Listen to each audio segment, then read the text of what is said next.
प्रसन्नवदनं ध्यायेत् सर्वविघ्नोपशान्तये।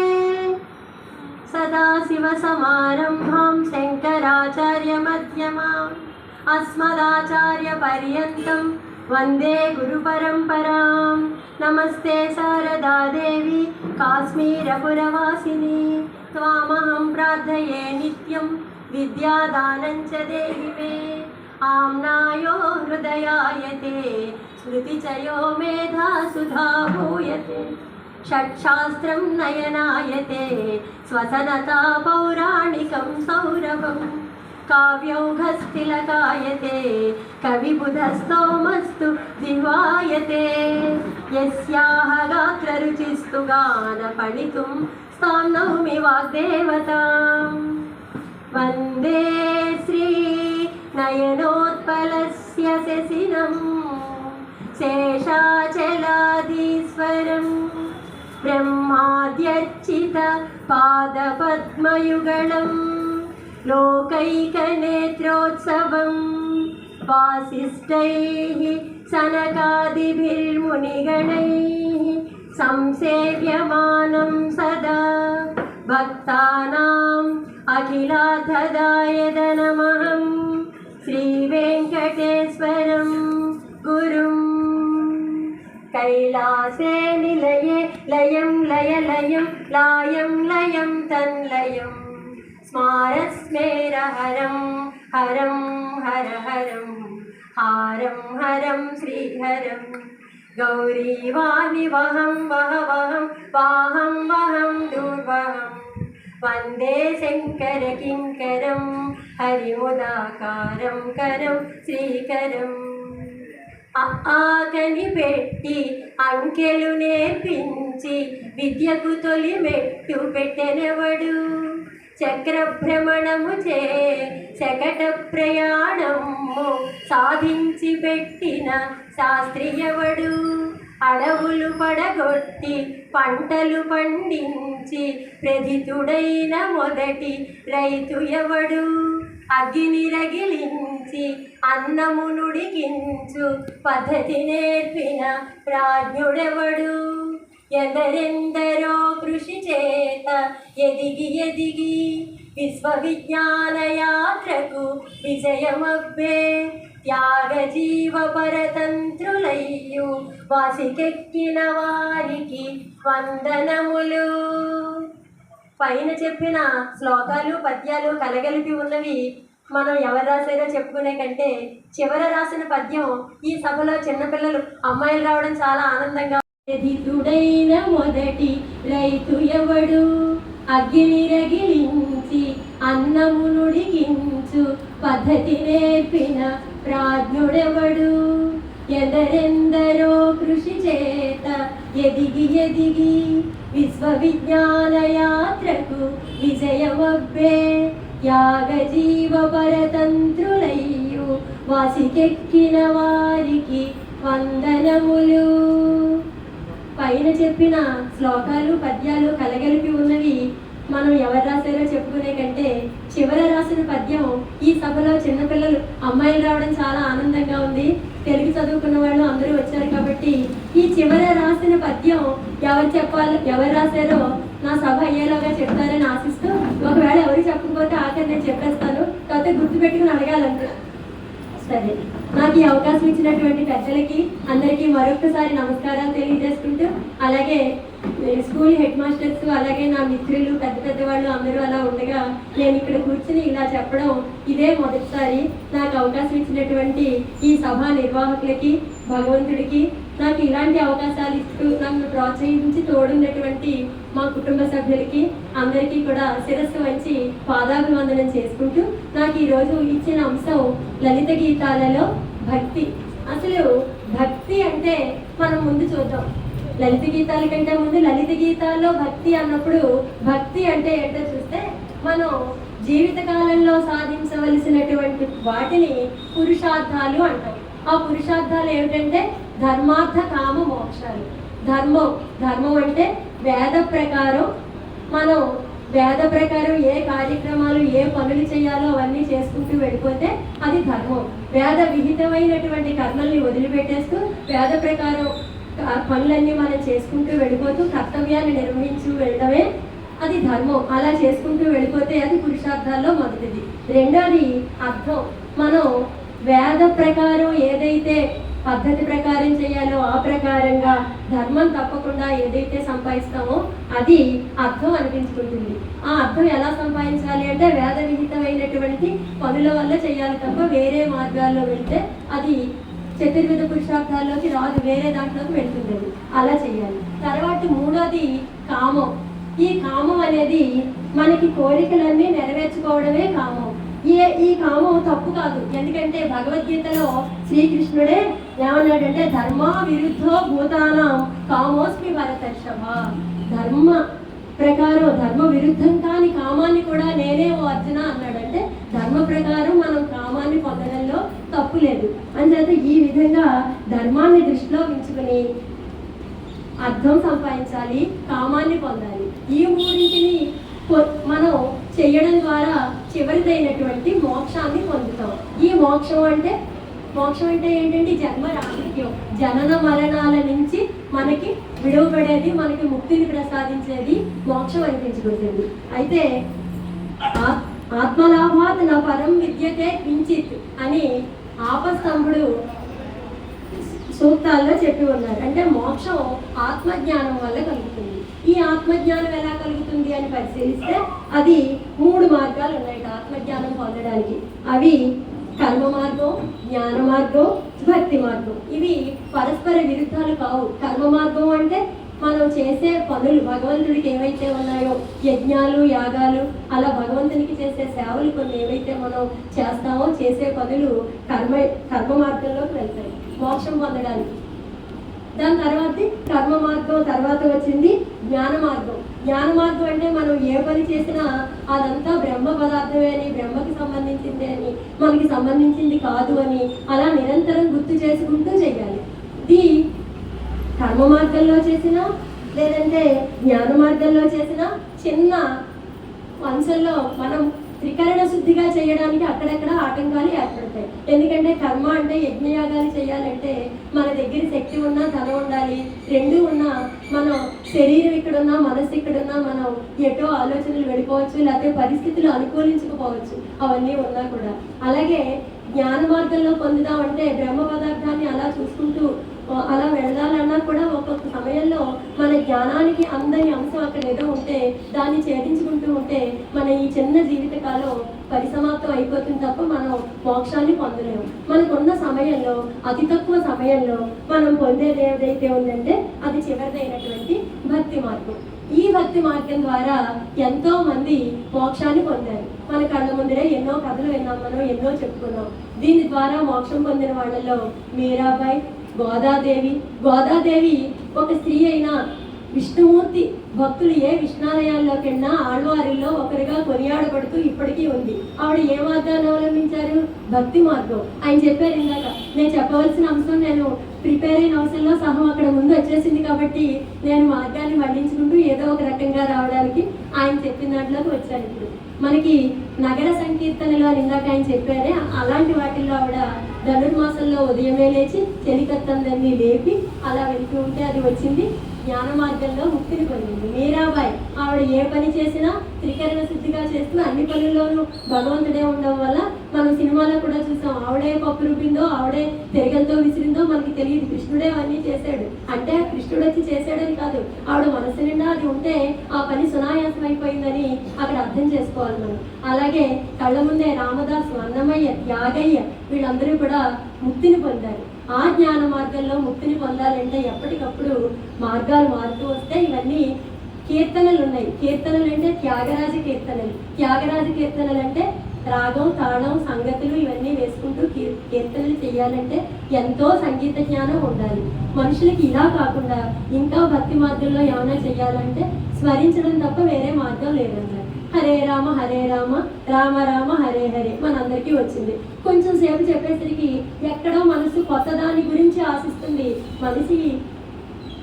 కొంచెం మనకి చెంచలం, మనకి తర్వాత పుట్టాం కదా, కోతి తర్వాత వచ్చినందువల్ల కొంచెం చెంచలం అయ్యి అటు ఇటు వెళ్ళిపోతుంది. తర్వాత ఇంకో దానికోసం ఎవరో గురువు వస్తే ఈ మంత్రం ఇంకో మంత్రం ఏమైనా చెప్పండి మేము వెళ్తా ఉంటారు. అది కొన్నాళ్ళు ఉంటుంది, మళ్ళీ ఆగిపోతుంది. ఇంక ఇలా కాదని మేధావులందరూ ఆలోచించి ఇలా కాదు అని చెప్పేసి ఆలోచిస్తే మొట్టమొదటి లలితమైనటువంటి గేయం ఎవరు రాశారండి? ఎవరైనా చెప్తారా? ఆయన దేశభక్తి గీతం లేకుండా ఏ కార్యక్రమము జరగదు, ఏ సభ జరగదు.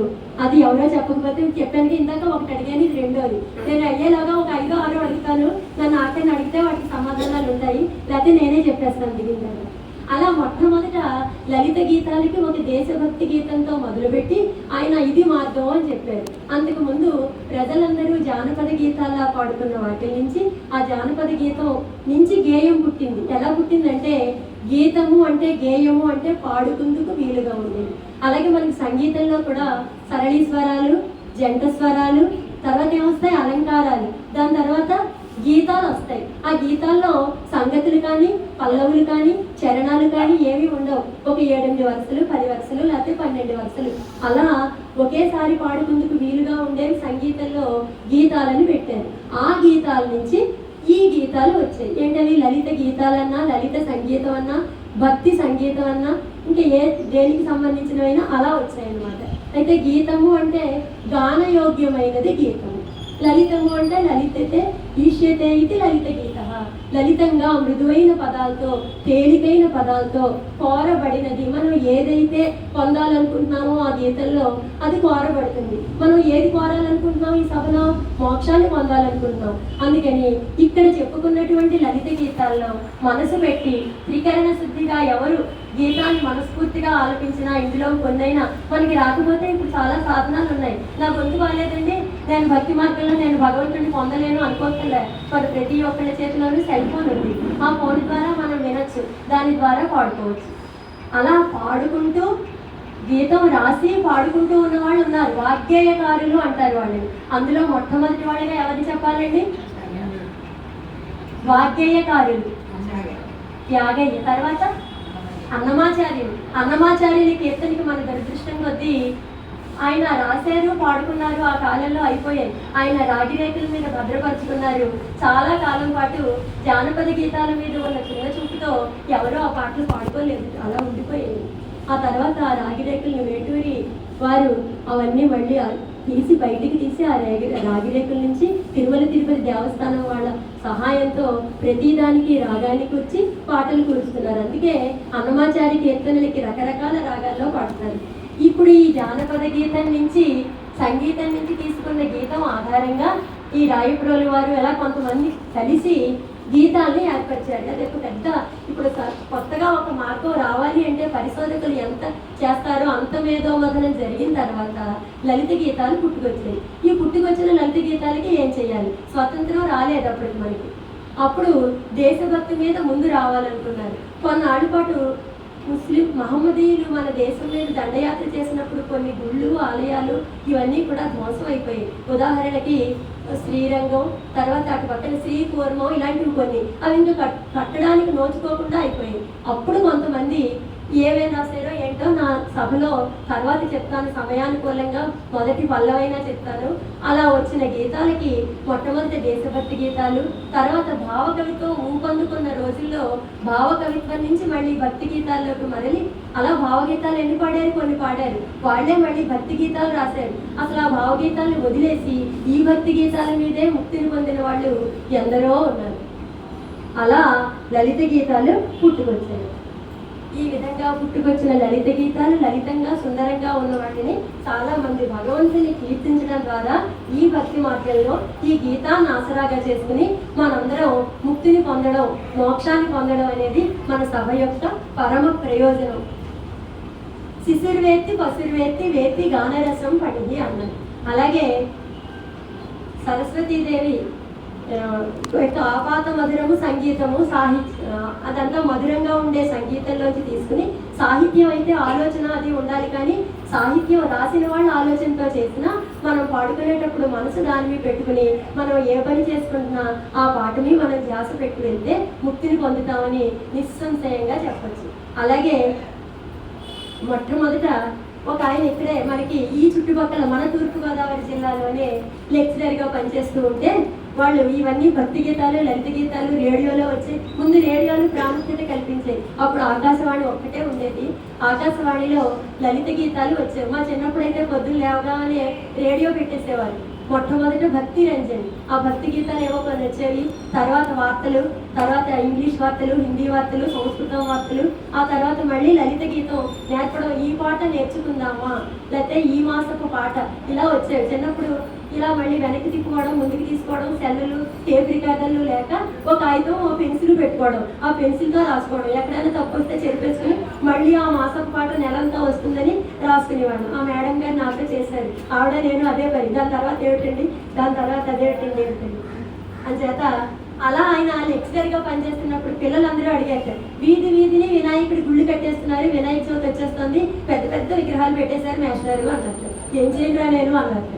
అలా కదండి, మీ దగ్గర చదువుకునే శిష్యులందరూ ఒకేసారి ఒకే పాట ఈ ఊరంతా పాడలేమో మేము. మీరు మొన్నే కదా చెప్పారు నగర సంకీర్తనలు అన్నారు, అవన్నారు ఇవన్నారు, లలిత గీతాలు అన్నారు, భావగీతాలు అన్నారు, మేము పాడలేమో అన్నారు. ఎందుకు పాడలేరా, పాడగలను. అయితే రాసిచ్చేయండి. ఇప్పుడు రేపే వినాయక చవితి, పందిళ్ళు వేసుకోవాలి, మేము మధ్యాహ్నం ఇక్కడ ఉన్నాం, కాలేజీలో ఉన్నాం, మేము వెళ్ళిపోతాం అన్నారు. అప్పటికప్పుడు అయినా రాశారనమాట ఒక లలిత గీతం. వందనం వందనం గిరినందిని ప్రియనందన, వందనం వందనం ముని బృంద హృదయాచందన, వందనం కరివదన కమల సదలని పదకమలముల కడ, వందనం వందనం గిరినందిని ప్రియనందన, వెన్నవలె వెన్నెలవలె రొందలవలె మేతనిది నీవది, వెన్నవలె వెన్నెలవలె రొందలవలె మేతనిది నీవది, భ్రాతవని శుభదాతవని మా బ్రతుకులేలే నేతవని, భ్రాతవని శుభదాతవని మా బ్రతుకులేలే నే. భార్య కాళ్ళు పడుతుంది నీళ్ళిచ్చి, పడకుడాయి అవి లేవుగా, అప్పుడు నీళ్ళే ఇబ్బంది పడుతుంది. కాళ్ళు పడుతుంది నీళ్ళిచ్చి అందరూ ఇంచక వినాయక చవితికి వచ్చి వచ్చి పాటలు పాడుకుంటారు. నాకు ఏ కీర్తన రాదు, నాకు ఒక పాట అయినా రాసి పెట్టచ్చు కదా, ప్రజలందరికీ పాట రాస్తారు, పేరు తీసుకుంటారు, ఇంట్లో వాళ్ళకి లేవా, అంతేలేండి అని చెప్పేసి ఆవిడ అలిగింది. అలిగేసరికి ఆ కాదు నీకు ఏం కావాలన్నారు. ఆడవాళ్ళకి ఏం కావాలి, ఆ పాట రాసి మా ఆయన రాశారని అందరికీ చూపించుకుంటారు, సరదాగా నేను పాడుకుంటాను, సులువుగా ఒక పాట రాయించుకున్నాను. ఆయన ఒక చరణం అక్కడ పాపం పిల్లల కోసం రాసేసాడు, ఇంకో చరణం మొదలెట్టాడు. అయ్యక్కడ అన్నారని, అమ్మ ఆడాళ్ళకి మీ అక్కడికి ఏం కావాలి ఎక్కువ అన్నారు. ఇంకేం కావాలండి, ఉన్ననాటి శుభ్రంగా ఇంత బొట్టు పెట్టుకుని కారం పసుపు రాసుకుని పట్టుచీర కట్టుకుని పేరెంటానికి ఆడమే కదా. సరే అయితే అన్నారు. మళ్ళీ మొదలెట్టాడు. అయ్యక్కడ ఐశ్వర్యమడిగి అమ్మకడ సౌభాగ్యమడిగి, అయ్యక్కడ ఐశ్వర్యమడిగి అమ్మకడ సౌభాగ్యమడిగి, నెయ్యమున నీ చరణదాసుల తీయవా దేవాదిదేవ, వందనం వందనం గిరినందిని ప్రియనందన. గుర్తొచ్చారు అనుకుంటారు కవెవరు. కొన్ని ఇంకా కొంచెం క్లూ చెప్పనా, ఇంకొక చిన్న క్లూ చెప్తాను గుర్తొస్తుందంటే, చెప్పమంటారా? ఇక్కడికి దగ్గరే పిఠాపురం దగ్గరండి వాళ్ళ ఊరు. ఆ కవి పేరు, చాలా సినిమా పాటలు కూడా రాశారు. ఎవరైనా చెప్పచ్చు సమాధానం సంతోషంగా, ఎందుకంటే మనం వెరీ గుడ్ క్లాస్ కొట్టండి. ఇక్కడ చెప్పారట గట్టిగా, వాళ్ళకి వినిపించాలి కదా, బయట వాళ్ళకి వినిపించాలి, గట్టి కొట్టాలి. తెలుగు మాస్టర్ చెప్పారు, ఇంగ్లీష్ మేడం గారు చెప్పారు. తెలుగు మాస్టర్లు తెలుగు వాళ్ళు ఇంకా రాలేదు, చెప్పలేదు బాబు. ఇక్కడ కొంతమంది తర్వాత అవకాశం కోసం చూస్తున్నారు. వాళ్ళు ఈ చిన్న ఏం చెప్తామని తర్వాత చెప్తామండి. ఇప్పుడు మరి మనం ఎక్కడో ఉన్నటువంటి ఆయన గురించి, దేవుడి తల్లి గురించి చెప్తున్నాం, సమాధానం వచ్చేసింది. ఈ ఊళ్ళోనే ఉండి ఒక చక్కటి మంచి లలిత గీతం రాశారు. ఆయన కూడా వినాయకుడి మీదే రాశారు. చెప్పిన తర్వాత చెప్పకపోతే ఈ ఊళ్ళోనే ఉండి నా గురించి చెప్పలేదు ఏమిటమ్మా అని కోపం రావచ్చు. అది కూడా చెప్పేసుకుందాం ఒకసారి.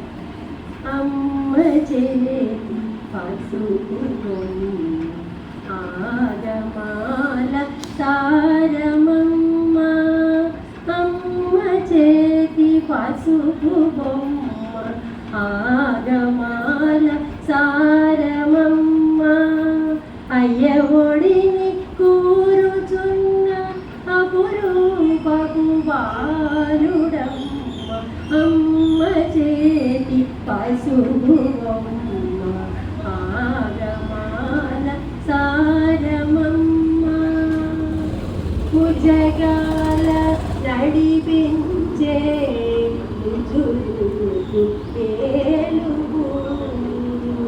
గజ చదువులే గజ సామి ఇతడే, ముజగాల నడిపించే గుజులుకు వేలుకు గజ చదువులనిచే గజ సామి ఇతడే, వెండి కొండపై పగడపు వెలుగుల అబ్బాయి వీడు, వెండి కొండపై పగడపు వెలుగుల అబ్బాయి వీడు, కొండంత దైవము చలికొండ చూలి కొడుకు, కొండంత దైవము చలికొండ చూలి కొడుకు, అమ్మ చేతి పసుపు బొమ్మ ఆగమాల సారమమ్మ. Very good. హెడ్ మాస్టర్కి ఈసారి ఒక హెడ్ మాస్టర్ అది ఒక హెడ్ మాస్టర్ ఇది పనిచేస్తున్నారేమో, క్లాస్ రాలేదు అక్కడ.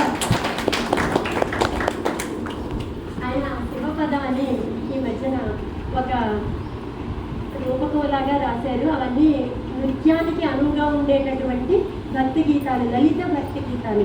అందులో మొట్టమొదటి గీతమే నేను ఇప్పుడు పాడింది. దీనికి గరిమెళ్ళ బాలకృష్ణ ప్రసాద్ గారు ఈ విధంగా సంగీతాన్ని సమకూర్చారు. అది అయితే ఇందాక మనం దేశభక్తి గీతంతో మొదలుపెట్టి ఆయన మొట్టమొదట లలిత గీతాలకి మొదలు పెట్టారని చెప్పాము. ఆయన పాడిన పాట కూడా ఒక లలిత గీతం చెప్పుకోకపోతే దేశభక్తి గీతంతో మొదలెట్టారు. పేరు చెప్పలేదు. సరే ఈ పాట పాడేసరికి అది కూడా గుర్తుకొచ్చేస్తుంది. ఎందుకంటే కాస్త ముందు ప్రిపేర్ అయిన వల్ల నేను ఇక్కడ ఉన్నాను, కానీ లేకపోతే ఇక్కడ ఉన్న వాళ్ళు ప్రతి ఒక్కరు ఇక్కడ ఉండవలసిన వాళ్ళే. తల్లిరో సరస్వతి నిలువులలో నిలిపి కొలుతుము, తల్లిరో సరస్వతి పాలనీళ్లను వేరుపరచే హంసపైనే స్వరహార వల్లుచు, పాలనీళ్లను వేరుపరచే హంసపైనే స్వరహార వల్లుచు, వేద వీరుల మీద తిరిగే, వేద వీరుల మీద తిరిగే భగవతి శ్రీ భారతి, వేద వీరుల మీద తిరిగే భగవతి శ్రీ భారతి, తల్లిలో సరస్వతి నిలువులలో నిలిపి కొలుతుము, తల్లిలో సరస్వతి. గుర్తొచ్చారేమో? సరే, గుర్తురాపోయినా ఆలోచిస్తూ ఉండండి. వేదో మగ్నం అన్నింటికంటే కావాలి. ఈ మధ్యన ప్రశ్నలు వాళ్ళే ఇచ్చేస్తున్నారు, ఆన్సర్లు వాళ్ళే ఇచ్చేస్తున్నారు. అలాంటి పుస్తకాలే మనం చదువుతున్నాం, అలాంటి పుస్తకాలే పిల్లల చేత చదివిస్తున్నాం, రాయిస్తున్నాం. అందుచేత మన మెదడు పిల్లల మనసు కూడా ఆలోచించే శక్తిని కొంచెం తగ్గించుకుందేమో. ఈసారి నుంచి వేదో మగ్నం చేద్దాం. ఎవరో రాశారని. అయితే ఇందులో ఆయన పాలనీళ్లను వేరుపరిచే హంసపైనే అన్నారు. హంస యొక్క విశిష్టమైన గుణం నీళ్లల్లోనే అలా తిరుగుతూ ఉన్నా దాని ఈకలకి ఈ తడి అంటుకోదంటున్నాడు. అది గుణము. అలాగే ఒక పాత్రలో మనం పాలు నీళ్లు కలిపి పెడితే పాలన్నీ తాగేసి నీళ్ళన్నీ వదిలేస్తుంది. ఆ 2 గుణాలు ఉన్నాయి. అందుకని జ్ఞానంలో ఏదైతే జ్ఞానం కానిదుందో, ఏది అనవసరమైందో అది వదిలిపెట్టేసి కేవలం జ్ఞానాన్ని మాత్రమే స్వీకరించే వాళ్ళని పరమహంస అని మన స్వామీజీలు పిలుస్తాం. అందుకనే వాళ్ళు పరమహంసలు అవుతున్నారు. అంచేత అంత మంచి గుణం హంసకి ఉంది.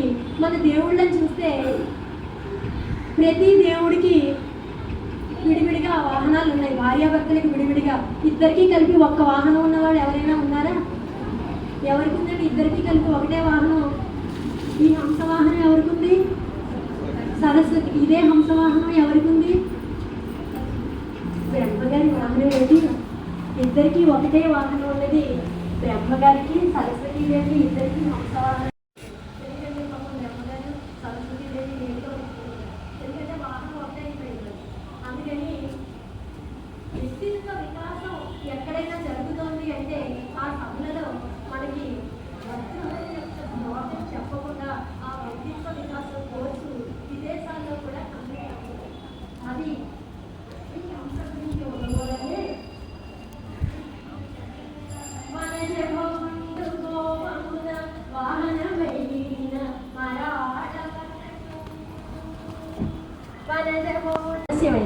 ఆలస్యం అయ్యేసరికి అక్కడ ఉన్న వాళ్ళందరికీ ఆలస్యం అయిపోతుందని బ్రహ్మగారికి కోపం వచ్చింది. వనజము కోపమున అలా కోపం వచ్చి వనజవని విహార కలనంబు తొలంగజేయు. కానీ మనం స్కూల్కి లేట్గా వెళ్తే ఏమవుతుందండి? ఓ రోజు హెడ్ మాస్టర్ లేట్గా వస్తే కుదరదంటారు, 2వ రోజు అంటారు.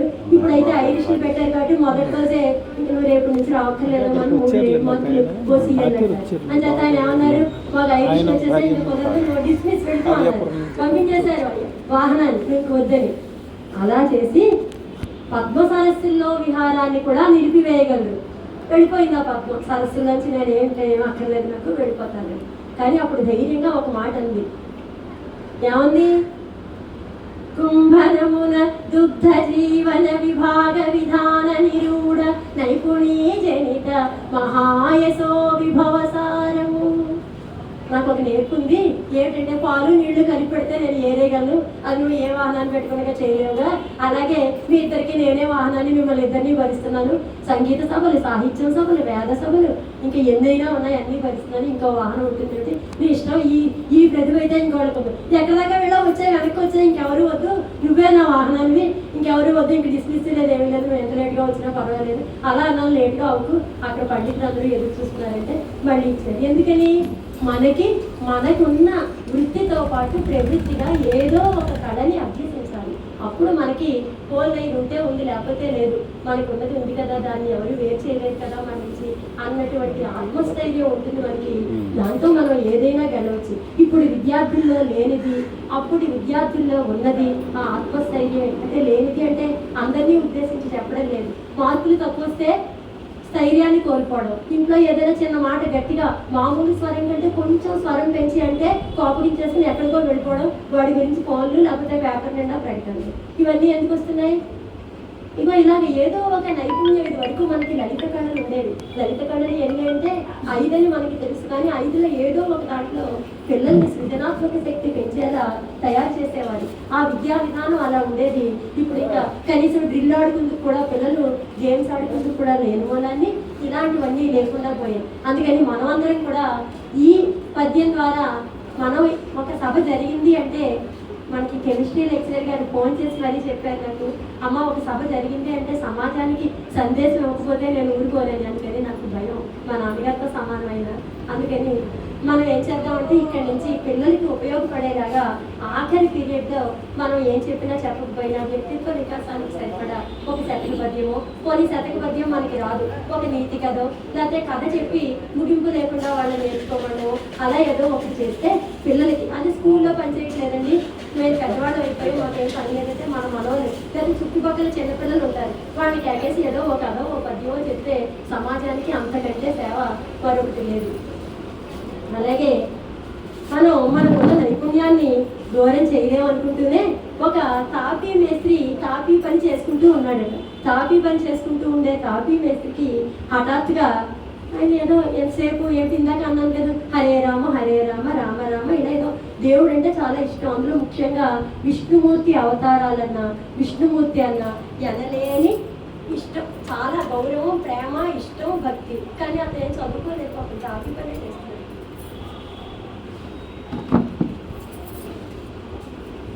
అందుకని ఆ తాపీ పని చేస్తూ ఉండగా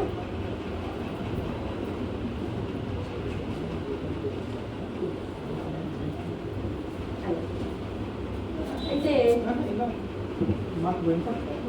అయ్యో అప్పుడు తాపీ పని చేస్తూ ఉండగా ఆ ఇటుకలు 2 పేర్చి మధ్యలో సిమెంట్ పెట్టే సమయంలో ఓ కప్ప ఎగిరి వచ్చిందండి. అనేసి గబగబా తాపీ దగ్గర పడేసి దండం పెట్టేసుకునేదానికి మొదలెట్టేశాడు పాట. వేట్రాయి సామి దేవుడా దన్నే వినోడ వేట్రాయి సామి దేవుడా కాయేటి రాయుడా కదిరి నరసింహుడా వేటైన ఏటుగాడ నిన్నే నమ్మేటి సామి వేట్రాయి సామి దేవుడా అని మొదలెట్టి ఇంకా వరాహావతారంతో సహా అద్భుతంగా రాశారు. అయితే ఒక చిన్న మొక్క సినిమాలో వచ్చిన మూలన సినిమా గీతం కాదు, అది ఒక ఆ పని చేసుకునే ఒక ఎట్లా రామదాసు అనే ఆయన అలా రాసి, ఆయన పేరు ఏదో తెలీదు, అలా ప్రసిద్ధి పొందాడు ఆయన. ఎందుకంటే చాలా భక్తి గీతాలు ఇలాంటివి రాసుకున్నారు. ఇది మొదలుగా అప్పుడు ఇది పట్టుకున్నారు మన అన్నమాచార్యులు గారు. ఇంకా ఈ దశావతారాలని అతనే అంత బాగా రాసినప్పుడు నేనెందుకు రాయకూడదా అని చెప్పేసి మొట్టమొదట ఒక జానపద గీతం రాయాలి అని చెప్పేసి, ఆయనకి చాలా ఇష్టమైన దేవుడు ఎవరంటే వెంకటేశ్వర స్వామి. అందుకని మొట్టమొదట కృష్ణుడి అవతారం రాసేద్దాం మనం అని మొదలుపెట్టి సువ్వి సువ్వి సువ్వాలమ్మ నవ్వుచు దేవకి నందని సువ్వి సువ్వి సువ్వాలమ్మ నవ్వుచు దేవకి నందను గనియే అని మొదలెట్టారు. అని శశి విడిచే అలసంగులు విడిచే దిశల దేవతల దిగుళ్ళు విడిచే సువ్వి సువ్వి అని ఎప్పుడైతే కృష్ణుడు ఉదయించాడో అప్పుడు ఆకాశంలో మబ్బులన్నీ తొలగిపోయాయి, అన్ని దిక్కుల్లోనూ వెలుగు వచ్చేసింది. ఇవన్నీ రాశారు. అయినా తృప్తి తీరలేదు, మళ్ళీ దశావతారాలు కావాలనుకున్నారు. ఇంకో పాట రాశారు. మత్స్య కూర్మవర మనుష్య సింహ వామన ఈచ రామ రామ రామ హిత బుద్ధి కలిగి మత్స్య కూర్మవర మనుష్య సింహ వామన ఈచ రామ రామ రామ హిత బుద్ధి కలిగి అని దశావతారాలు మొదలెట్టిన అందులో కేశవనామం నుంచి చివరి వరకు గోవిందనామాలు మొత్తం 12 వచ్చేసిలా ఆ కీర్తన రాశారు. ఇంకా మళ్ళీ ఆగిపోయింది. అయ్యో దశావతారాలు కీర్తించలేకపోయానే అని ఇలా పని కాదు, నేను మళ్ళీ అతనే గురువు నాకని మొదలెట్టేసి మళ్ళీ దశావతారాలే వచ్చేలా చక్కటి జానపద గీతం రాశారు ఆయన. అది అసలు అది జానపద గీతమే అనుకున్నారు, కానీ చాలా రోజుల పాటు అది అన్నమాచార్య కీర్తన కాదు, అన్నమాచార్య రాసింది కాదు అని వాదించారు చాలా మంది.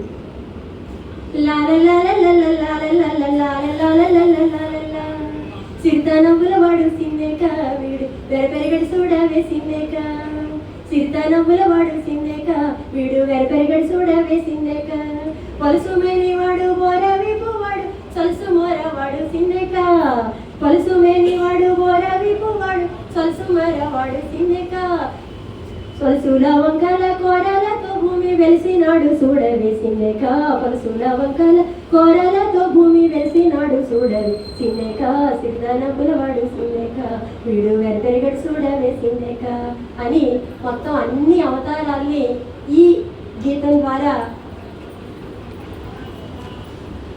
మా అమ్మగారు సభ్యులు వచ్చారండి.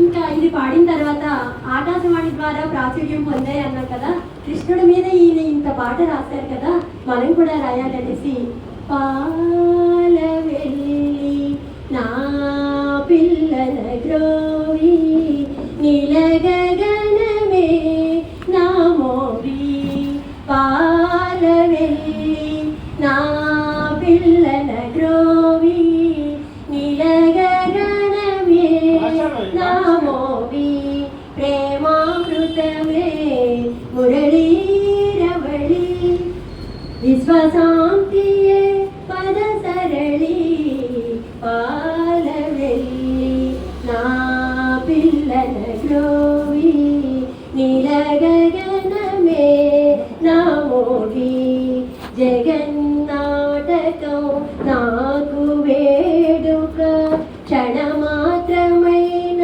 లేదు తీరిక. జగన్నాటకము నాకు వేడుక, క్షణమాత్రమైన లేదు తీరిక.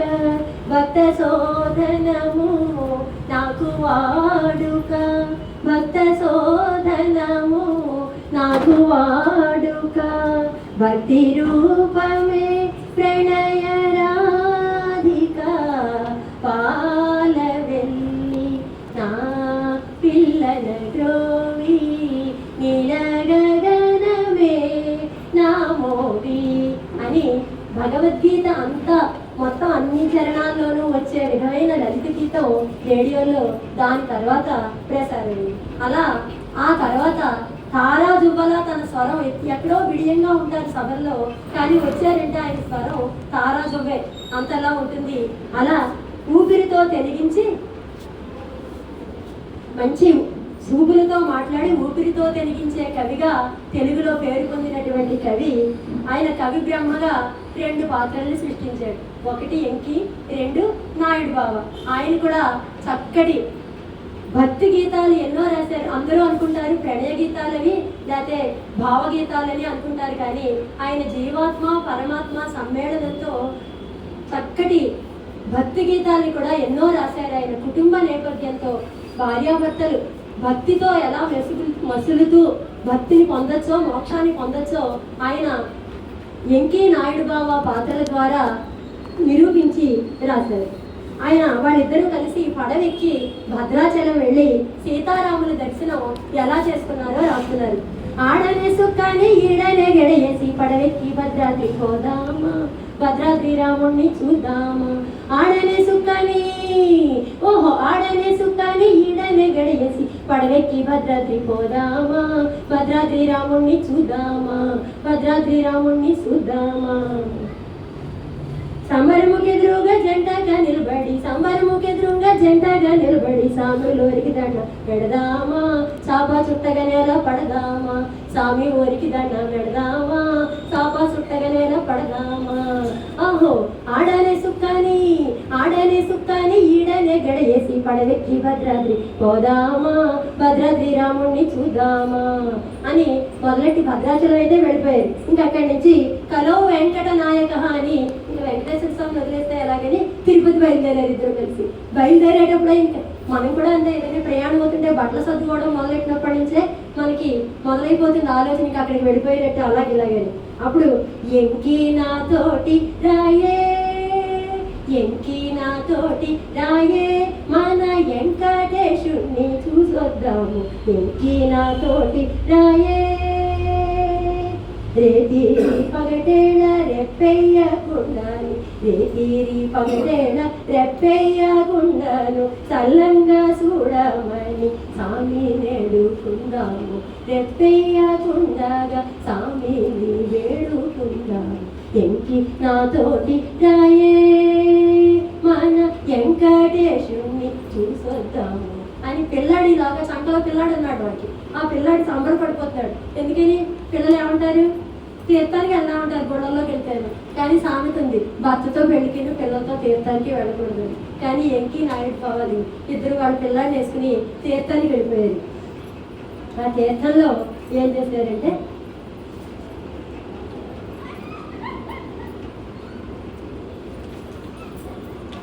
ఎంకితో తీర్థానికెళ్ళాలి, ఎంకితో తీర్థానికెళ్ళాలి, సంకలో పిల్లాడు సంబరాలు పడుతుంటే ఎంకితో తీర్థానికెళ్ళాలి, సంకలో పిల్లాడు సంబరాలు పడుతుంటే ఎంకితో తీర్థానికెళ్ళాలి అని ఒక గాలి దుమారంలా భక్తి గీతాన్ని కూడా చక్కగా పాడినటువంటి నాయుడు బాబు పాటలు ఇంకా చాలా ఉన్నాయి. కానీ ఇప్పుడు ఇందులో మనం చెప్పుకోవాలంటే ఈ పాటల్లో బాగా ఏమైనా చదువు అది ఉన్నాయా, ఏమైనా చదువుకుని బాగా పాడిన వాళ్ళ ఎంకి నాయుడు బాబు అంటే ఏం చదువుకోకుండా జానపద యాసలో పాడుకునేవాడు.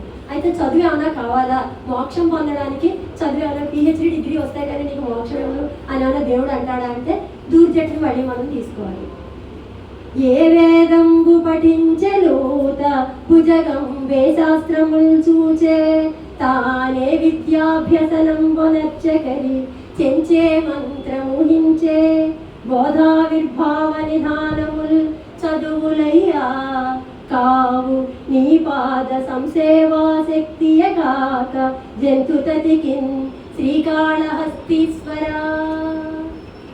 ఒక రాజు ఆశ్రయంలో ఉండి ఆయన అలా ఉండి నిర్భయంగా రాసిన కవిగా పేరొందినటువంటి కవి చెప్పాడు జనాలకి, మీరు ఈ చదువుకునేవన్నీ పొట్టకుటి కోసమే తప్ప మీరు దేవుణ్ణి అభ్యసించడానికి సాలిపురికి ఏమైనా పుస్తకాలు ఇచ్చి తెల్లవారులు చదివిందా? ఆయన చుట్టూ గూడు కట్టేసింది. పాము ఏమైనా చదివేసిందా పుస్తకాలు? పగలు రాత్రి నైట్ అవుట్ చేసి టీలు తాగేసి అది కూడా మోక్షాన్ని పొందేసింది. మరి ఇంకోళ్ళు ఎవరు పొందారు? ఏనుగు ఏమైనా మోక్షాన్ని పొందింది. ఏమైనా చదివిందా? ఏమైనా పుస్తకాలు పెట్టింది, టెస్ట్ పేపర్స్ 3 గంటల్లో పాస్ అవ్వడం ఎలాగే ఇలాంటి ఏం చదవలేదు, అయినా మోక్షాన్ని పొందేసింది. మరి ఇంకా చెంచే మంత్రం ఊహించే అతని పేరే తిన్నడు. అతను సరైన మార్గంలో తిన్నలైన మార్గంలో ప్రవర్తించేవాడు చిన్నప్పటి నుంచి. అందుకని అతని పేరు వేరే ఉన్నా తిన్నడు అని పెట్టేశారు. ఆ తర్వాత కన్ను కూడా స్వామివారికే ఇచ్చేసినందువల్ల కన్నప్పగా మారేస్తాయి. ఆయన ఏ మంత్రం ఊహించి ఆయన ఏమైనా మంత్రాలు ఏమైనా పఠించారా? తెల్లవారు లేదు, మూఢ భక్తి. ఆయన తినేదేదో అది తినచ్చో తినకూడదో, ఉన్నవాడు తినచ్చో తినకూడదో తెలియదు. ఆయన సమయానికి ఆకలికి ఏది తిన్నాడో అది భగవంతుడికి పెట్టాడు, మోక్షాన్ని పొందాడు. అంచేత అవి చదువులు కానీ ఇంకేమీ కాదయ్యా, నువ్వు పొట్టకొట్టు కోసం ఏమైనా చదువుకో, ముందు ఉన్న జీవితాన్ని చక్కబరుచుకునే మార్గాన్ని చూసుకోవాలి మనకి చెప్పారు. దీని వ్యక్తిత్వ వికాసానికి అభ్యుదయపడేటటువంటి శతక సాహిత్యాన్ని పిల్లలకి పరిచయం చేస్తూ మనం కూడా చేసుకుంటూ, అలాగే లలిత గీతాలకు కూడా ఇవే చూసుకుంటూ ఇన్ని చేశారు కదా శివుడు గురించి, మరి మనం లలిత గీతాల్లో ఎందుకు ప్రవేశపెట్టకూడదు అనుకుంటాం. మళ్ళీ ఆయనే ఇందాకే చెప్పాను కదా, ఇక్కడ దగ్గరికవే నేను చెప్పను, ఆఖరి చెప్పకపోతే నేనే చెప్తాను, ఆయనే రాశారు.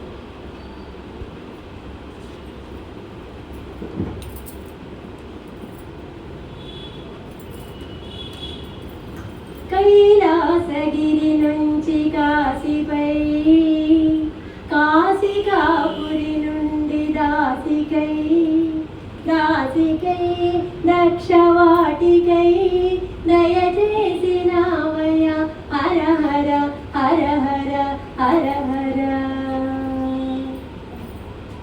కైలాసం నుంచి కాశీ నుంచి దక్షవాటిక, ద్రాక్షారామంలో దక్షుడు యజ్ఞం చేసిన ప్రదేశం కాబట్టి అది దక్షవాటికగా స్థిరపడింది పేరు. ఇప్పుడు మనం ద్రాక్షారామం అంటుంది. అక్కడికి వచ్చాక ఎవరు? దయచేసినావయ్య హర హర హర హర హర హర. కురిసె జాబిలి విరిసె జాబిలి మల్లె రేఖగా, కురిసె తేనియల మూవాకుగా, దరిసి నీదయ నిండు గోదావరి నది జరులాయర హర హర హర హర హర హర. ఆయన దయే, శివుడి యొక్క అపారమైన దయే మనకి గోదావరిగా ప్రవహిస్తోందన్న మాట అక్కడ ఉంది. ఆయనకి ఎన్నిసార్లు కృతజ్ఞత చెప్పుకున్నా మనం సరిపోదు. అలాంటి పాట రాశారు. ఇంకా అయిపోయిన తర్వాత ఇంకా భక్తి ఇంకా ఆయన వదలలేదు. ఆ పాట అయిపోయింది, 4 చరణాలు 5 చరణాలతో ఆయన పాట రాసేస్తారు. అయిపోయిన తర్వాత ఆయనకు బాధ వచ్చేసింది. ఎందుకంటే శివుడి గురించి నేను నెలవంక గురించి వర్ణిస్తున్నాను, తర్వాత ఇవన్నీ వర్ణిస్తున్నాను, గోదావరి గురించి వర్ణిస్తున్నాను, ఏమీ లేని వాళ్ళే బోల్డ్ అంత ఆడంబరాలతో ఉంటారు, ఈయన ఏమిటి ఇలా ఉన్నాడని ప్రశ్నిస్తున్నాడు స్వామి. ఎందుకయ్యా సాంబ శివ సాంబ శివ, ఎవరు నీకు చెప్పేరయ్య ఎందుకయ్యా సాంబ శివ సాంబ శివ. ఈ అల్లరి చేతలు ఈ బూడిద పూతలు, ఈ అల్లరి చేతలు ఈ బూడిద పూతలు, ఎందుకయ్యా సాంబ శివ సాంబ శివ అని ఆయన ప్రశ్నిస్తున్నారు. ఎందుకు ఈ బూడిదని అని చెప్పేసి ఇలా బూడిది రాసుకోవడం, ఈ అల్లరి పనులు చేయడం, భిక్షాపాత్రని కట్టుకుని అలా వెళ్ళడం, ఇవన్నీ ఎందుకు? నీకు ఏం లోటు అసలు? ఎందుకు ఇలా? అపారమైన భక్తి పెరిగిపోతే దేవుడి దగ్గర ఒక స్వాతంత్రం ఉంటుంది. ఆ స్వాతంత్రంతో ఆయన భగవంతుడిని ప్రశ్నించేసరికి మనకి అవన్నీ ఆ కీర్తనలన్నీ చెప్పుకునే ముందు అప్పుడు చెప్పాను కదా ఇందాక, మనకు కొన్ని దేవాలయాలన్నీ ధ్వంసం చేసేసారు వాళ్ళ పరిపాలనలో. అప్పుడు ఒక కవి ఇంకా ఏం చెయ్యాలి, నేను ఇక్కడే ఉన్నాను, ఎన్నో కీర్తనలు రాసేసాను, దేవుడి మీద ఎంతో చేసాను, నేనేం చేయాలి, సమాజానికి పనికొచ్చేలాగా తయారు చేయాలి అని చేత ఏం చేయాలా అని ఆలోచించారు. వెంటనే ఒక శతకంలో మొట్టమొదట ఒక పద్యం రాయాలంటున్నారు, ఎక్కడో ఒకటి పెడదాం అనుకున్నారు. పాప ఆయన భక్తి ఆగగా పద్యానికి 4 పాదాలే ఉంటే ఇంకో లైన్ ఎక్కువ వచ్చేసింది. అది పోలే మాలిక అన్నాం దీన్ని అన్నారు, మాలికా ఛందస్సు అనుకున్నారు అని. పండన భీముడు అత్తజన బాంధవుడు జ్వల బాణతూణ కోదండ కళా ప్రచండ భుజతాండవ కీర్తికి రామమూర్తికి రెండవ సాటి దైవమిక లేడనుచున్ కడగట్టి భేరికా దండద దండ దండ నినదం లజాండంబు నిండ మత్త వేదండంబు నెక్కి చాటదన్ దాశరథి కరుణాపయోనిధి అని రాముడితో సమానమైనటువంటి దేవుడు లేడని పెద్ద వేరి మోగిస్తూ నేను చాటిస్తాను, రాముడితో సమానమైన దేవుడు లేడని అన్ని ఆలయాలు కూల్చివేసేసరికి వచ్చిన బాధతో చెప్పి తనకు ఉన్న సంపద అంతా తనకి ఒక తహసీల్దార్ పదవిలో చేస్తూ తనకు వచ్చిన డబ్బులు, తన డబ్బులు, ప్రజల డబ్బులు, తన చుట్టుపక్కల డబ్బులు అన్నీ కలిపి గుడి కట్టేశాడు రాముడికి. జైల్లో పెట్టేశాడు. జైల్లో పెట్టేస్తే అన్ని బాధలు అనిపించాడు. అయినా రాముడే వచ్చి విడిపించుకున్నాడు. అయినా భక్తి ఎక్కడా తగ్గలేదు. చివరికి ఆ రాముడే ఇంకా లేపాడు, పక్కనే పడుకుంది భార్య, మేము లేపాడు. ఏమిటండి అని, నిద్రపోతుందండి. రాముడు పిలుస్తున్నాడు, మంచి పళ్ళకి అది తీసుకొచ్చాడు, తీసుకెళ్ళిపోతానంటున్నాడు. ఇన్నాడు నాతో కష్టం సుఖం పంచుకున్నావు కదా, నువ్వు కూడా వచ్చేవి అన్నాడు. పాపం నీకు వెర్రి బాగా ముదిరిపోయిందండి, ఇన్ని గుళ్ళు కట్టించేశారు, ఇన్ని కట్టించారు, జైల్లో కట్టేశారు, వచ్చారు, ఇప్పుడు రాముడు పిలవడు, రెండు పడుకోండి కావచ్చుంటుంది. అయ్యో అలా కదా, నేను బ్రాంతిలో అజ్ఞానంలో ఉన్నావు, నిజంగానే చెప్తున్నాను, చెప్పడం నా ధర్మం అని చెప్తున్నాను, నీ ఇష్టం రాకపోతే అదేమన్నా పులిహార ఊర్లో గమ్మ తీసుకెళ్ళిపోవడానికి రాముడు పిలుస్తున్నాడు. అబ్బా ఊరుకోండి మీరు మరీ పాప అటు తిరిగి పడుతున్నారు. మళ్ళీ ఇంకో మాట ఉంది, ఈ పిల్లలు వాళ్ళు ఇంతమంది ఉన్నారు, రాముడు లేదు ఏమీ లేదు, వాళ్ళని నేనైనా చూసుకోకపోతే అలాగే మీరు ఇలా సభలు అవి ఇవి అనుకుంటే అన్ని గుళ్ళు చూసుకున్నాను. సరే నేను అలా వెళ్తే ఆ క్షణమే ముక్తిని పొందేశాడు ఆయన. రాముడు నిజంగానే తీసుకెళ్ళిపోయాడు. ఎవరో తెలుసా ఆయన? భద్రాచల రామదాసు. మన కళ్ళ ముందే కొన్ని 100 సంవత్సరాలు ఇంకా పూర్తవలేదు, కొన్ని 100 సంవత్సరాలు అయ్యాయి, 1000 సంవత్సరాలు అవ్వలేదు. ఇలా ముక్తిని పొందడానికి ఆయన ఏం చేశాడు అంటే చక్కటి గీతాలు, కీర్తనలు ప్రజల అందుబాటులో ఉండేలాగా రాసి అంత భక్తితో, పరమభక్తితో రాశారు. అప్పుడు మళ్ళీ లలిత గీతాలు ఈ రాముడి మీద ఈయన రాసినందుకు మనం కూడా చెప్పానుగా, మేధో మదనం ఆకాశవాణిలో మొదలైంది. రామచరణం రామచరణం రామచరణం మాకు శరణం మాకు చాలును మౌని మస్తక భూషణం శ్రీరామచరణం రామచరణం రామచరణం అని మొట్టమొదట రాముడి జన్మ నుంచి చివరి వరకు అన్ని చరణాలతోటి పాట రాయబడింది. అది చాలా ప్రాచుర్యం పొంది ఎన్నిసార్లు అవి కీర్తించబడ్డాయి. అయితే నేను మహిళని కాబట్టి ఇంకొక మహిళ రాముడి మీదే రాసిన గీతం ఈ మాసపు పాటగా అలాగే రేడియోలో ఆకాశవాణి విజయవాడ కేంద్రంలో చాలా రోజులు వచ్చినప్పుడు అబ్బా ఆడవిడ ఇలా రాసింది, మనం రాసుకోవాలి. ఇందాక చెప్పాను మేడం గారు నేను పెన్సిల్తో అలా రాసుకున్న రోజులు మన పుస్తకాలు లేదు. చరణాలు చరణాలు ముక్తి సోపానాలు శరణన్న వారి కవి మోక్ష భవనాలు చరణాలు చరణాలు ముక్తి సోపానాలు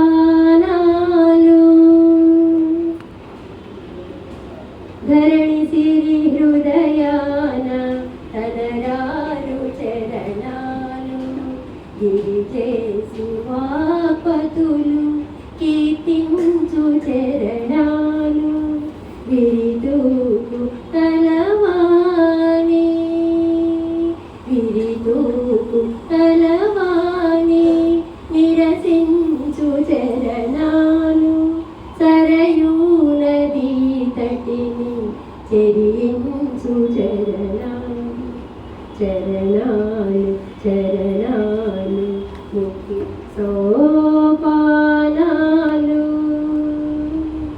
శరణన్న వారి కవి మోక్ష భవనాలు చరణాలు చరణాలు ముక్తి సోపానాలు అని ఆయన రాస్తే, ఆ తర్వాత ఇంద్రగంటి శ్రీకాంత శర్మ గారు అని ఆయన చాలా ప్రాముఖ్యత చెందినటువంటి ఒకప్పుడు మంచి పాటలు రాస్తే ఆయన ఒక ఆశ్చర్యార్థకారంగా ఒక పాటను రాస్తే అది చాలా రోజులు రేడియోలో, అప్పటిలో మరి రేడియోలే సాధనాలు కాబట్టి దాన్ని ఆధారంగా చేసుకుని నేను ఈ వ్యాసం తయారు చేశాను. శిలను మల్లె పూచిందట తెలుసా మీకెప్పుడైనా, శిలను మల్లె పూచిందట తెలుసా మీకెప్పుడైనా, కనులు తెరచి మాయ తొలగి, కనులు తెరచి మాయ తొలగి కనగలిగే వారుంటే, శిలను మల్లె పూచిందట తెలుసా మీకెప్పుడైనా, శ్రీగిరి వరదుడు గౌడా సాంబ శివుడు సదా శివుడు, శ్రీగిరి వరదుడు గౌడా సాంబ శివుడు సదా శివుడు, సడలించిన గాంగజటల తడసిన నెలవంక కొమ్మ, సిగను మల్లె పూచిందట తెలుసా మీకెప్పుడైనా, శిలను మల్లె పూచిందట. సిగను మల్లె రెండు విధాలుగా, ఒకసారి శిలను ఒకసారి సిగను అని 4 చరణాల్లో శిలను ఎలా చేసిందో నిరూపించుకుని 2 చరణాల్లో సిగను మల్లె ఎలా విరిసిందో నిరూపించుకుని రాశారు ఆయన. అప్పట్లో అది చాలా ప్రాముఖ్యత చెందిన గీతం అయింది. అలాగే అయిపోయింది, నాకు కూడా అయిపోయింది. అప్పుడు శివుడు తాండవము చేయునమ్మా, కైలాసగిరిలో శివుడు తాండవము చేయునమ్మా, శివుడు తాండవము చేయును నిత్యము, శివుడు తాండవము చేయును నిత్యము, అవిరణముగ జగదాంబ ముందర శివుడు తాండవము చేయునమ్మా, కైలాసగిరిలో శివుడు తాండవము చేయునమ్మా, భారతి వీణియచే శృతి కలుప, బ్రహ్మ దేవుడే తాళము వేయ, భారతి వీణియచే శృతి కలుప, బ్రహ్మ దేవుడే తాళము వేయ, సారసగతులను సప్త తాళముల భావము పుట్టగ ప్రదోష వేళల శివుడు తాండవము చేయునమ్మా, కైలాసగిరిలో శివుడు తాండవము చేయునమ్మా, మురళి దేవేంద్రుడే పూరింప, నారాయణమూర్తి మూర్తి మధ్యల వాయింప, తాదిమి తగదిమి తదిమి అనుచును, తాదిమి తగదిమి తదిమి అనుచును, భరత శాస్త్రమున తెలిపిన రీతిగా శివుడు తాండవము చేయునమ్మా, కైలాసగిరిలో శివుడు తాండవము చేయునమ్మా, కైలాసగిరిలో శివుడు తాండవము చేయునమ్మా. ఈ విధంగా ఎన్నో లలిత గీతాల్లో కొన్ని మాత్రమే నేను తీసుకోగలిగాను. ఎన్నో అదొక పెద్ద సముద్రం. ఇక్కడ చుట్టుపక్కల ఉన్న కవులే కాదు, అక్కడ ఎప్పటి నుంచో ఉన్న వాళ్ళే కాదు, మన ప్రాంతం వాళ్ళే కాదు, ఎన్నో భక్తితో కూడిన లలిత గీతాలు రాసి వాళ్ళ జన్మని తరింపజేసుకుని ఎన్నో తరాల్ని తరింపజేశారు. శిశుర్వేత్తి పసురువేత్తి వేత్తి గానరసం పణిహి అన్నట్టుగా లాలిత్యమే ప్రాణంగా, సరళత్వమే జీవంగా, అనంత జీవనదిగా సరస్వతీదేవికి ప్రవహించే లక్షణంతో పాటు ప్రసరించే లక్షణం ఉంది. ఆ ప్రసరించే లక్షణం అంటే నా నుంచి మీకు, మీ నుంచి వారికి, వారి నుంచి ఇంకొకరికి అలా ప్రసరించే లక్షణంలా ఈ గీతాలు వేవేల గొంతుల్లో ప్రతిధ్వనించాలని నాదికాది భావం, ఈ కవుల హృదయాల భావం. అది మనం వ్యాప్తి చేసి మనం సులభంగా ఏ మార్గం ద్వారా పొందుదాము అంటే భక్తి మార్గం ద్వారా మరిన్ని లలిత గీతాలు పాడుకుంటూ మన జన్మని సార్థకం చేసుకుంటూ మోక్షాన్ని పొంది అలాగే ఉన్న అందరినీ కూడా మన చుట్టూ ఉన్న వాతావరణాన్ని కూడా అలా చేద్దాము. అలాగే ఎప్పుడో సమయం వస్తుంది అంటే సమయం అనేది చాలా తక్కువగా ఉంది. ఎందుకంటే మన కళ్ళ ముందర మనకంటే పెద్దవాళ్ళు వెళ్ళిపోవడం చూస్తున్నాం, మనకంటే చిన్నవాళ్ళు వెళ్ళిపోవడం చూస్తున్నాం. మనం ఎంతకాలం అనేది భగవంతుడికి తెలుసు తప్ప మనకి ఈ రోజే మంది కానీ రేపు కాదు. గడిచిపోయిన కాలం తిరిగి రాదు. ఈ రోజే మంది. గడిచిపోయిన ఈ రోజు ఏదో చేద్దాం అనుకుని వాయిదా వేస్తే అది రేపు అవుతుంది తప్ప ఈ రోజు మళ్ళీ ఒక్క క్షణం కూడా తిరిగి తెచ్చుకోలేము. కాబట్టి మనం అందరం కూడా మన మనసు ఎలా ఉన్నా సముద్రంలో అలలు తగ్గాక స్నానం చేస్తామంటే ఎప్పటికీ స్నానం చేయలేము. అందుకని ఉన్న సమయంలోనే మనం వీలైనంత వరకు నిమిషో నిమిష స్వగ్రి వాచస్పతి రుదారది అన్నట్లు విష్ణు శాస్త్రంలో చెప్పినట్లు కదిలే ప్రతి నిమిషం భగవంతుడే అనుకుని ఆ ప్రతి నిమిషాన్ని పట్టుకుని 100కి 100% చేయలేకపోయినా కనీసం 60% చేసి ఈ కవుల రుణం తీర్చుకుందామని ఈ సభాపూర్వకంగా మనం అందరం ప్రతిజ్ఞ చేసుకుని అలాగే నాకు ఈ మంచి అవకాశం ఇచ్చినటువంటి ధూళిపాడ మహదేవమణి గారికి అలాగే ఇక్కడ నిర్వాహకులకి మా తమ్ముడో అన్నయ్యో ఆయన డేట్ ఆఫ్ బర్త్ ఏమిటో నాకు తెలియదు. అందుకని బాబయ్య అనిపించుకుంటే ఏ గొడవ ఉండదు. తమ్ముడు బాబాయ్ అయితే వయసు తక్కువైనా ఇంకోటైనా మా ఆ రూపంలో ఎవరిని చూసినా నాకు మా నాన్నగారే గుర్తొస్తారు. కాబట్టి సభాముఖంగా ఇది బాబాయ్గా పరిచయం చేస్తూ మీ అందరికీ మా కుటుంబ సభ్యులందరికీ వచ్చారు. అందరూ కూడా అలాగే హెడ్ మాస్టర్లు చాలామంది వచ్చారు. నాకు ఈ అవకాశం ఇచ్చిన అందరికీ కూడా మనస్ఫూర్తిగా శిరస్సు వంచి పాదాభివందనం చేస్తూ అలాగే నాకు ఈ కార్యక్రమం ఇలా చేయడానికి కుటుంబంలో ఎన్నో విధాలు నాకు సహాయ సహకారాలు అందిస్తున్న మా వారు ఇక్కడే ఉన్నారు. వారు కూడా పాపం ఎన్ని కార్యక్రమాలున్నా నాకు ఎప్పుడు సహకారమే తప్ప ఎప్పుడు వద్దు అని అనలేదు. అంచేత ఆయన కూడా సభాపూర్వకంగా శిరస్సు వంచి పాదాభివందనం చేస్తుంది. నాకు అవకాశం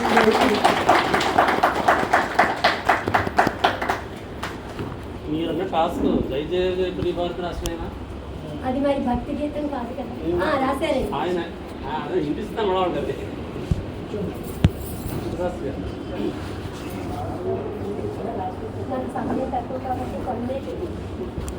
మన ఈ సాధు సత్సంగంలో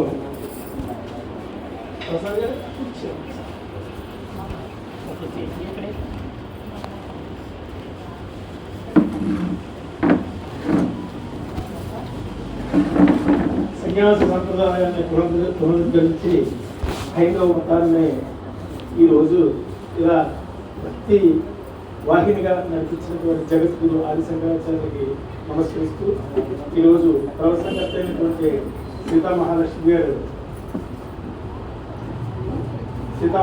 గారు అక్కడ త్యాగరాజు దగ్గర నుంచి మన అన్నమయ్య అలాగే భద్రాద్రి రామదాస్ వరకు అలా ఆధునిక కవులు చెప్పినటువంటి భక్తి తత్వాలు అన్నింటిలోనూ కూడా మనల్ని ఓడలాడించారు. ఆవిడ పొద్దున్న మాట్లాడినారు, నాకు నేను చెప్పగలను అన్నారు. మీకు సత్యం స్ఫూర్తుందండి, సత్యో జాతం ప్రపద్యామి, మీరు చూడడానికి ఎలా ఉంటారు, వామనుడు త్రివిక్రముండి అని అలాగా మీరు మొదలు పెట్టండి మేడం గారు, ఆకాశం అంతా ఎత్తుకి ఎదుగుతారు మీరు ఇవాళ ప్రవచనం అని చెప్పాను. అలాగే మేడం గారు ఆ స్థాయికి సంగీతంలో ఏమంటారండి, పెద్ద స్థాయిలో ఆ స్థాయికి తీసుకెళ్ళి ఉపన్యాసాన్ని అటు సంగీత పరంగా సాహిత్య పరంగా కూడా వారు ఎంతో దాన్ని ఏమంటారంటే క్వాలిటీ, ఎంతో మంచి సాహిత్యాన్ని ఉన్నటువంటి పాటల్ని అలాగే సంగీతం ఉన్నటువంటి పాటల్ని వారు మనకు అందించారు. ఈరోజు చాలా చాలా చాలా బాగుంది. మేడం గారు భయపడిన కన్నా 100 రెట్లు చాలా బాగా చెప్పారు. కానీ ఏంటంటే మా ఈ సాధు తత్వదర్శినే అందరూ ఇంచుమించు వృద్ధాప్యపు దశగా మన హీరోల్లో కనిపించినప్పటికీ కూడా వృద్ధాప్యపు దిశలో ఉన్నటువంటి వాడు. అలాగే కింద అమ్మగారు కూడా భారతమ్మ గారు వంటి వారు కూడా పెద్దవాళ్ళు అవడం చేత ఎక్కువ సమయాన్ని ఇవ్వలేకపోవడం, ఇచ్చినట్లయితే 7:15 కల్లా ఇవ్వాలి. ఎందుకంటే వాళ్ళు పెద్దవాళ్ళు, వాళ్ళు భోజనం చేసి మాత్రలు అవి వేసుకుని పడుకోవాలి. అంచేత వారికి ఒక గంట సేపు చెప్పగలిగినప్పటికీ కూడా మేడం గారు సమయాభావం చేత ఉన్నంతలో చాలా బాగా చెప్పారు. వారికి ఈ సత్సంగం జరుపుకోవచ్చు. అలాగే మాడుగుల వారిని కూడా వేదికను అలంకరించి సన్మానాన్ని మేడం గారు చేసే సన్మానానికి సహాయకులుగా ఉండండి.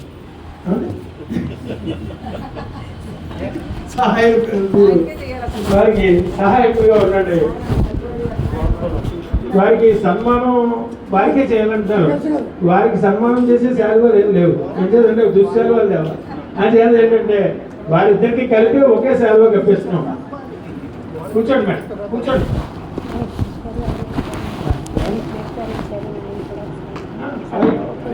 పేరండి కామేశ్వరరావు గారు, హెడ్ మాస్టర్ వచ్చేటండి. మేడం గారు పనిచేసే స్కూల్ హెడ్ మాస్టర్ వచ్చేట. వారి ఆధ్వర్యంలో కూడా ఇక్కడ సన్మానం మేడం గారికి జరిపించవచ్చు. చెప్పండి పేరు చెప్పండి మీరు. వాళ్ళు ఎవరు తెలియదు చెప్పండి. కామేశ్వరరావు గారు నమ్మకం అడిగింది. ఇంకా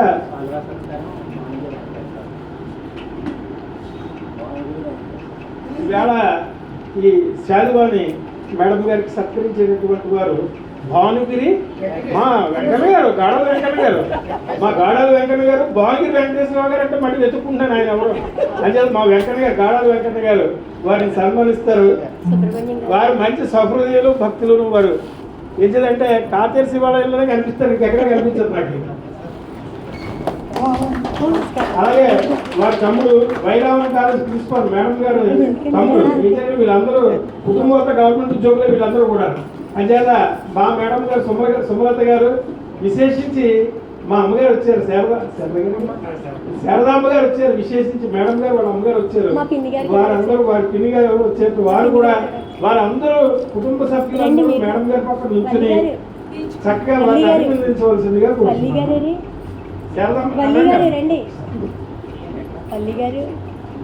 కానీ అమ్మ వీరి బంధువులు ఎవరున్నా వచ్చి ఒకరి తర్వాత ఒకరు ఫోటో ఎంత పడుతుందో అంత తీసుకోండి. అదే రెండో మిగతా వాళ్ళు మీరు వచ్చేయండి అమ్మ ముందు. అమ్మగారు జగదమ్మ గారు మీరు వచ్చేయండి.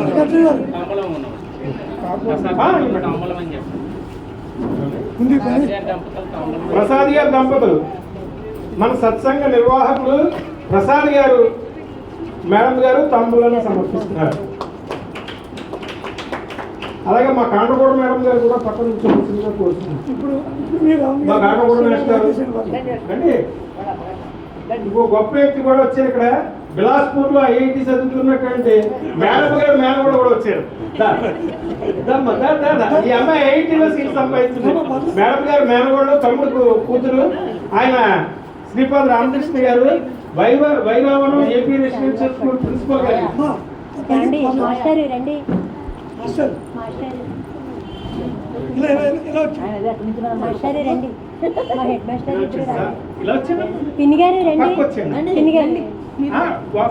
రెండు గ్రూపులుగా తీయించుకోండి.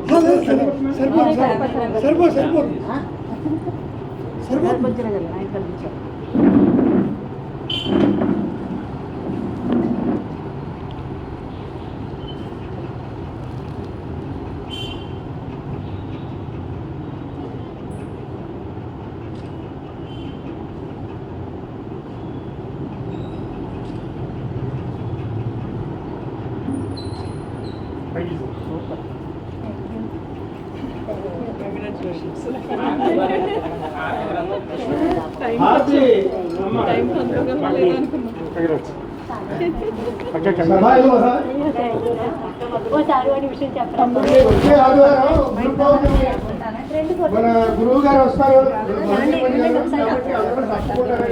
ఇలా రండి. రాలేదు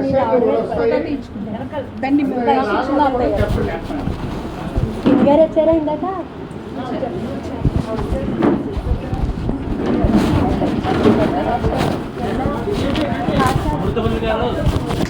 సుబ్రహ్మణ్యం గారు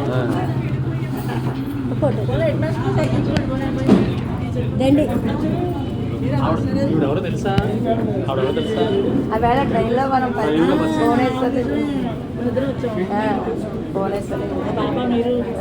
ఫోటో తీయమంటారా? శ్రీనివాస్ గారు రండి.